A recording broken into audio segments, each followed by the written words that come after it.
कि भोले जी के नाम से चले लाई जग सारा, कि उनके ही कृपा से चले हम ता दोबारा, कि बोलबम बोला चलब सगरी डगरिया हो। और आई म्यूजिक के साथ साथ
चलिए मैं ऐसे गा के बता देती हूँ कि श्रद्धा से पूजा करबू।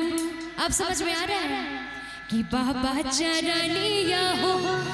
दूर होई दुखवा पलाइया,